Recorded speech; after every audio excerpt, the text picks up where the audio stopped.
قیدی نمبر 650 کی چیخیں ہمیں سونے نہیں دیتی تھی. یہ کوئی پاکستانی عورت تھی جو ہمارے ساتھ بگرام جیل میں قید تھی.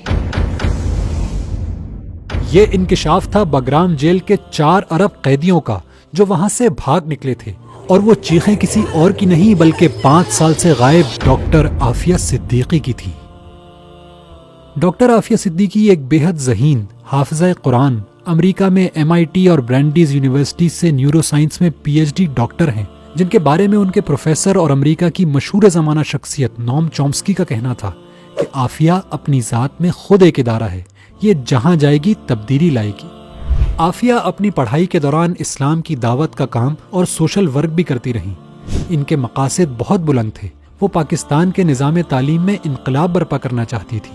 اس مقصد کے لیے ڈاکٹر عافیہ ایک نصاب تیار کر چکی تھی جس میں ماڈرن سلیبس سے لے کر تمام مذاہب کا تعارف بھی شامل تھا، جس سے گزر کر طلباء خود اسلام کی حقیقت کو پہچان سکیں.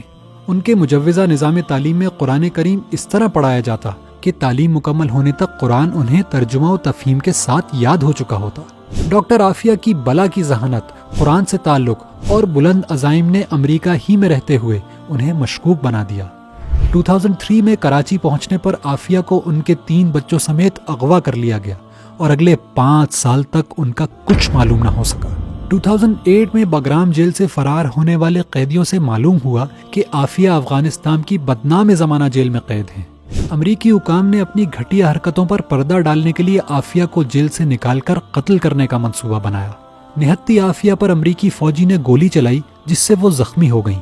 علاج کا کہہ کر عافیہ کو امریکہ روانہ کر دیا گیا، جہاں ان پر بے سروپا الزامات لگا کر جج نے فوری گلٹی آف آل چارجز کا فیصلہ صادر کر دیا اور انہیں 86 سال قید کی سزا سنا دی گئی.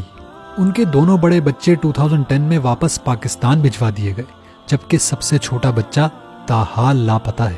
امریکی جیل میں عافیہ کو کسی قیدی کے برابر حقوق ملتے، نہ ہی میڈیکل اور وزٹ کرنے کی سہولیات دی جاتی.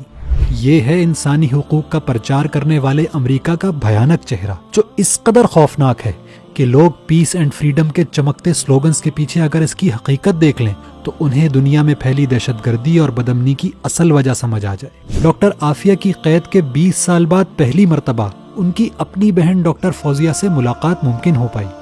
جماعت اسلامی کے سینیٹر مشتاق احمد خان بھی اس ملاقات میں موجود تھے، جنہوں نے بتایا کہ جیل میں تشدد سے ڈاکٹر عافیہ کے دانت ٹوٹ چکے ہیں، جسم اور دماغ لاغر ہو چکا ہے، سر پر چوٹوں کی وجہ سے وہ ٹھیک سے سن بھی نہیں پاتی.